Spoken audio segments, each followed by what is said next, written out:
বাংলাদেশের যে supreme court, জজ কোর্ট, হাইকোর্ট, মামলা সঠিক হোক আর ভুয়া হোক, এক একটা রায় শুনতে শুনতে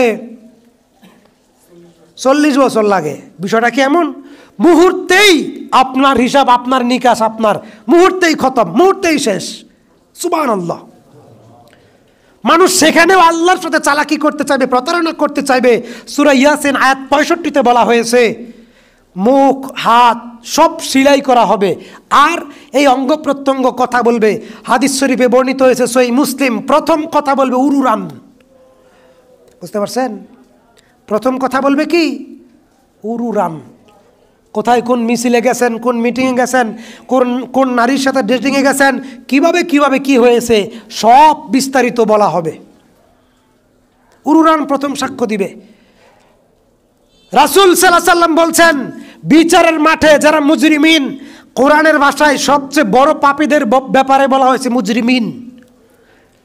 মুজরিমিন মানে সবচেয়ে বড় পাপী। যারা শিরিক করে, হাদিসের ভাষায়, কোরআনের ভাষায় তাদেরকে মুশরিক বলা হয়, আর সাধারণ পাপীদেরকে মুজরিমিন বলা হয়। এমন পাপী, পাপের আর কোনো শেষ নাই। কথা বুঝতে পারলাম কি না? তাদের মুখ থাকবে নিচে, পাও থাকবে উপরে। আল্লাহ রসুল বলছেন তারা 2 ঠোঁটের উপর ভর করে হাঁটা চলা করবে। পাও থাকবে উপরে, হাত থাকবে উপরে, মাথা থাকবে, ঠোঁট থাকবে নিচে, 2 ঠোঁটের উপর ভর করে তারা হাঁটা চলা করবে। সাহাবায়ে কেরাম বলেন, আল্লাহ রসুল এটা কেমন কথা? ঠোঁটের উপর ভর করে মানুষ কিভাবে চলবে? তাফসীর ইবনে কাসির থেকে বলছি, আল্লাহ রসুল সাল্লাল্লাহু আলাইহি সাল্লাম বলছেন, যে আল্লাহ তোমাদেরকে দুনিয়াতে পায়ের দ্বারা চালাতে সক্ষম, সেই আল্লাহ কিয়ামতের মাঠে তোমাদেরকে ঠোঁটের মাধ্যমে চালাতে সক্ষম। বিচারের মাঠ।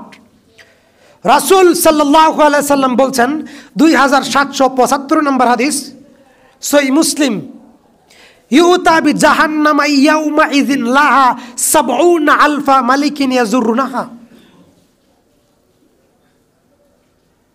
জাহান্নামের 70,000 লাগাম থাকবে। হাদিসটা অর্ধেক বললাম। 70,000 লাগাম থাকবে, প্রতি লাগামে 70,000 ফেরেশতা থাকবে। লাগাম তো বুঝেন, লাগাম ধরার কৌশল।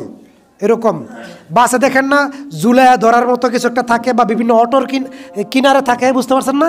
একে বলা হয় লাগাম। এরকম 70,000 লাগাম থাকবে, প্রতি লাগামে 70,000 ফেরেশতা থাকবে।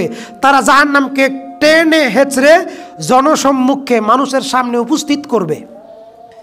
এই ব্যাপারে আল্লাহ তাআলা কোরআনুল কারীমে সূরা মুলকে বলছেন, তাকাদু তামাইয়াযু মিনাল গায়য কুল্লামা উলকিয়া ফিহা ফাউজুন সাআলাকুম খাযানাতুহা আলাম ইয়াতিকুম নাযীর। কি ব্যাপার? জাহান্নামের দ্বাররক্ষী ফেরেশতারা বলবে, তোমাদের কাছে কি নবী রাসূল যায় নাই, খতিব যায় নাই, বক্তা যায় নাই, ওয়াইজিনে কেরাম যায় নাই? তারা কি তোমাদেরকে বুঝায় নাই, বলে নাই? তাকাদু তামাইয়াযু মিনাল গায়য। আমপারাতে বলা হয়েছে তাফসীর ইবনে কাসিরে, জাহান্নামের 4টা ওয়াল থাকবে। কয়টা? বিচারের মাঠে আছি, মাথাটা নিচের দিকে অবস্থায় আছি, জাহান্নাম টেনে এসে সামনে আনা হচ্ছে, জাহান্নামের বর্ণনা দিচ্ছি। তাকাদু তামাইয়াযু মিনাল গায়য। জাহান্নামের 4টি দেওয়াল থাকবে, এক একটা দেওয়াল মোটা থাকবে 40 বছরের পথ। একটা ঘোড়া এখান থেকে 40 বছর গেলে যত কিলোমিটার যাবে, জান্নাতি ঘোড়া, শক্তিশালী ঘোড়া, এত মোটা হবে একটা দেওয়াল। একটা দেওয়াল থেকে আরেকটা দেওয়ালের দূরত্ব থাকবে 40 বছরের পথ। একটা দেওয়াল থেকে আরেকটা দেওয়াল মোটা হবে 40 বছরের পথ। একটা দেওয়ালের মধ্যে আরেকটা দেওয়ালের দূরত্ব থাকবে 40 বছরের পথ। 4টা দেওয়াল, 4টা গ্যাপ।